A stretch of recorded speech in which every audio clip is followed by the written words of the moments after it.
2025-এর শান্তিতে নোবেল পুরস্কার পেলেন ভেনেজুয়েলার বিরোধী রাজনৈতিক নেত্রী মারিয়া করিনা মাচ্চাদো। শুক্রবার বাংলাদেশ সময় দুপুর 3টায় নরওয়েজিয়ান নোবেল কমিটি আনুষ্ঠানিকভাবে তার নাম ঘোষণা করেন।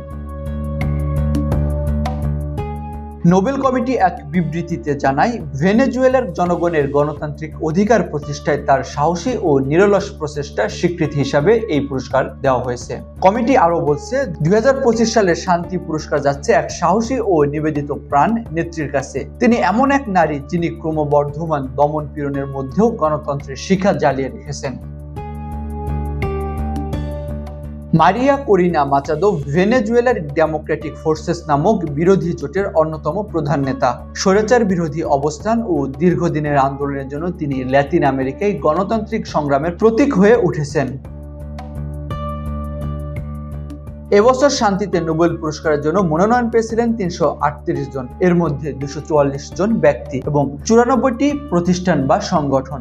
এত বড় প্রতিযোগিতার মধ্য থেকে মাচাদোর নির্বাচন বিশ্বব্যাপী গণতন্ত্রপন্থী আন্দোলনগুলোর জন্য একটি গুরুত্বপূর্ণ বার্তা বলে মনে করছেন বিশ্লেষকরা।